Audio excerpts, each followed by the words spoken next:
మీకు ఆస్తి కోసానికి మిమ్మల్ని ఇది చేస్తా అది చేస్తా పెద్ద మనుషుల దగ్గరికి పోయి డబ్బు ఖర్చు పెట్టి లంచాలు ఇచ్చి అన్ని రకాల మమ్మల్ని ఏదిస్తుండు. చిరంజీవి రెడ్డి, పుష్పవతి, అల్లొదినే లక్ష్మి ముగ్గురు కలిసి నా కుటుంబాన్ని నాశనం చేసిర్రు.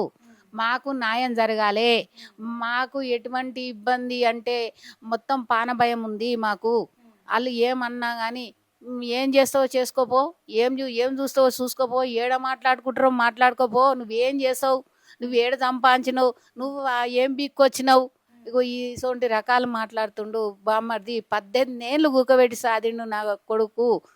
వాళ్ళ కుటుంబాన్ని మొత్తంలో 18 ఏళ్ళు కూకబెట్టి సాదిండు. నా కోడలు ఎప్పుడు వచ్చినా మంచిగా చూసేది, వాళ్ళ అమ్మ చూడనీయకపోయేది, మమ్మల్ని ఇంటికి రానియకపోయేది. పుష్పవతి మా ఇంటికి రానియకపోయేది వాళ్ళ అమ్మ అస్సలు రానియకపోయేది. ఏమున్నా కానీ ఏముంది మీకు, ఏముంది ఎకరాలు, ఎన్ని ఎకరాలు ఉన్నాయి, కోట్లు కావాలి పుష్పవతికి, లక్షలు కావాలి, కోట్లు కావాలి, ఎకరాలు కావాలి, బంగారం కావాలి. ఎప్పుడు చూడు నోట్లకెళ్ళి ఇదే టార్చర్ ఉండేది. టార్చర్ తోటి నా కోడలు ఇదైపోయింది.